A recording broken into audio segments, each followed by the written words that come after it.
Hi guys, this is Indu and welcome back to my channel. இது வந்து ஒரு weekend vlog தான். வீக்கெண்ட்னாலும் காலையில் 10 மணிக்கு எழுந்திரிச்சு மெதுவாக எல்லா வேலையும் செய்யலாம்னு நினச்சா அதுவும் முடியாது. அன்றைக்கி தான் வந்து நமக்கு நிறைய ஒர்க் இருக்கும் பண்ணுறதுக்கு. இன்றைக்கும் அதே மாதிரி தான் காலையில் சீக்கிரமாகவே எந்திரிச்சு காலையில் ரெஃப்ரெஷ் ஆகிட்டு நேராக வந்து கிச்சனுக்குள்ளே தான் வந்தேன். கிச்சன்லாம் கொஞ்சம் மெஸ்ஸியாக இருந்தது, அதெல்லாம் க்ளீன் பண்ணி வச்சுட்டு கொஞ்சம் கடைக்கு போக வேண்டியது இருந்தது. நேராக வந்து க்ளீனிங் ஒர்க்கை ஸ்டார்ட் பண்ணி கிச்சன் எல்லாம் வந்து நீட்டாக க்ளீன் பண்ணி முடிச்சாச்சு. கிச்சன் க்ளீன் பண்ணுறதை விட அந்த பாத்திரம் கழுவுறது, அந்த கேஸ் ஸ்டவை க்ளீன் பண்ணுறது தான் எனக்கு ஒரு பெரிய வேலையாக தெரியும்.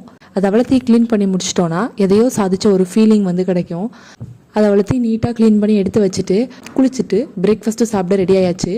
பிரேக்ஃபாஸ்ட்டுக்கு வந்து சிம்பிளாக தான் ரெடி பண்ணேன். பிரேக்ஃபாஸ்ட்டுக்கு சிம்பிளாக அவள் தான் ரெடி பண்ணேன். அதை சாப்பிட்டுட்டு சீக்கிரமாக வெளியே போக வேண்டியது இருந்தது. ஏன்னா டைம் வந்து லேட் ஆயாச்சு.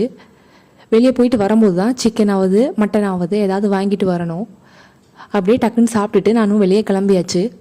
வெளியே போயிட்டு வரும்போதே வந்து நான் சிக்கன் வாங்கிட்டு வந்துட்டேன். வீட்டுக்கு வந்ததுக்கப்புறம் தான் ஹஸ்பண்ட் வந்து மூவிக்கு புக் பண்ணியிருக்கதா வேற சொன்னாங்க. அதனால ஃபாஸ்ட்டாக வந்து ரெடி பண்ணி சாப்பிட்டுட்டு ஒரு 3:30க்கெலாம் மூவிக்கு போக வேண்டியது இருந்தது. அதனால எப்பவும் காலையில் பண்ணுற மாதிரி இன்றைக்குமே வந்து அவசர சமையல் தான். டக்குன்னு எல்லா வேலையும் வந்து நான் பார்த்துட்டு இருந்தேன் சைட் பை சைடாக. இன்றைக்கும் வந்து சிக்கன் கிரேவி தான் ரெடி பண்ணேன். எங்களுக்கு வந்து மோஸ்ட்லி இந்த சிக்கன் குழம்பை விட கிரேவியாக வச்சா ரொம்ப பிடிக்கும். அது கூட ஒரு ரசம் மட்டும் வச்சா போதும், அது காம்பினேஷனே வந்து அல்டிமேட்டாக இருக்கும். ரைஸ் வந்து சைடில் வந்து நான் ரெடி பண்ணி வச்சாச்சு. சிக்கனே வந்து டக்குன்னு க்ளீன் பண்ணி எடுத்துகிட்டு கிரேவியாக வந்து செய்ய ஸ்டார்ட் பண்ணியாச்சு. வேறு எதுவுமே நான் வந்து சைடில் வைக்கலை. ரிமைனிங் வந்து கொஞ்சமாக சிக்கன் எடுத்து வச்சுருந்தேன். அதை வந்து ஃப்ரை பண்ணிடலான்னு தான் யோசித்தேன். சரி டிஃப்ரெண்ட்டாக எதாவது பண்ணுவோமேன்னு சொல்லிட்டு ஃப்ரை பண்ணுறதுக்கு என்னெல்லாம் போடுவோமோ அது எல்லாமே போட்டுட்டு ஆனியனையும் தக்காளியும் பேஸ்ட் பண்ணி கொஞ்சம் தயிரும் ஆட் பண்ணி அதில் போட்டு நல்லா விரவி வச்சுருந்தேன். அதை வந்து ரொம்ப டீப்பாகலாம் ஃப்ரை பண்ணாமல் சும்மா வரட்டி எடுக்கலாம் அந்த மாதிரி தான் யோசிச்சு பண்ணேன். ஆனால் நினச்ச அளவுக்கு ரிசல்ட் வரல, பட் டேஸ்ட் வந்து நல்லா இருந்தது. அண்ணா என்னான்னு எப்படியோ 3 o'clock ஆகிட்டு மூவி வந்து 3:30க்கு டக்குன்னு சாப்பிட்டுட்டு நாங்கள் வந்து மூவிக்கு வர கிளம்பிட்டோம். ஸோ நாங்கள் போனது வந்து ராயன் படம் தான். ஆஸ் யூஷுவல் தேட்டரை ரீச் பண்ணது வந்து ரொம்ப லேட்டு தான். ஆனால் மூவி வந்து ஸ்டார்ட் பண்ணல, ஒரு 10 minutes வந்து டிலேயாக ஸ்டார்ட் பண்ணாங்க.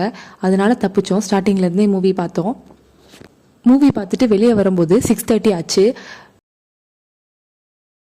நைட் வர ஃப்ரெண்ட்ஸ் கூட அவுட்டிங் இருந்தது. அதனால் சீக்கிரமாக வந்துட்டு அதுக்கு ஒரு 7:30க்கெலாம் கிளம்பி போகணும். அப்புறம் வீட்டுக்கு வந்து மறுபடியும் ரெடி ஆகிட்டு அங்கே கிளம்பி போனோம். எங்கே போகணும்னு பிளான் பண்ணாமலே ஸ்டார்ட் பண்ணோம். ஸோ ஃபுட் ஏதாச்சும் டிஃப்ரெண்ட்டாக ட்ரை பண்ணி பார்க்கலான்னு சொல்லிட்டு அண்ணா நகருக்கு தான் நாங்கள் போயிருந்தோம். ஸோ நாங்கள் வந்து இந்த டெசர்ட் ட்ரக் வந்து தேடி போனோம். பட் நாங்கள் எக்ஸ்பெக்ட் பண்ண அந்த ட்ரக் வந்து அன்னைக்கு இல்லை. அதனால் பக்கத்தில் இருந்து ஒரு டீ கடைக்கு தான் போனோம். ஸோ அங்கே டீ குடிச்சிட்டு அங்கே வந்து நிறைய ஸ்நாக்ஸ் ஐட்டம் வச்சுருந்தாங்க. எல்லாமே வந்து கேரளா ஸ்டைல். ஸோ அதில் வந்து எல்லாத்துலேயுமே வந்து ஒவ்வொன்று வாங்கி ட்ரை பண்ணோம். எல்லாமே வந்து செம்ம டேஸ்ட்டாக இருந்தது. ரொம்ப வந்து இப்போ அதிகமாக வெளியே போகிறதுனால ஸ்கின்னும் டேமேஜ் ஆகிடுச்சு. வந்த உடனே வந்து என்னோடய ஸ்கின் கேரை வந்து நான் ஸ்டார்ட் பண்ணிட்டேன். ஸோ வெளியே அதிகமாக போகிறதுனால கரெக்டாக மூக்கில் வேறு ஒரு பெரிய பிம்பிள் வேறு வந்திருக்கு. ஸோ அதனால் இந்த வாட்டி ஐஸ் கியூப் வேறு ஃப்ரிட்ஜில் இல்லை, அதனால் ஐஸ் வாட்டர் வச்சுருந்தேன். ஸோ அதை வச்சு நல்லா ஃபேஸ் வாஷ் பண்ணி எடுத்துட்டேன். அப்புறமா ஆஸ் யூஷுவலாக பண்ணக்கூடிய எல்லா ஸ்கின் கேரையும் பண்ணிக்கிட்டு நைட்டு வந்து தூங்க போயாச்சு. ஒவ்வொரு நாளும் ஒவ்வொரு மாதிரி போகும். இன்றைக்குள்ள வீக்கெண்ட் வந்து இந்த மாதிரி தான் போச்சு. That's all about this video. இன்னொரு வீடியோவில் உங்களை மீட் பண்ணுறேன். அதுக்கு முன்னாடி மறக்காமல் சப்ஸ்கிரைப் பண்ணிடுங்க. தேங்க்ஸ் ஃபார் வாட்சிங்.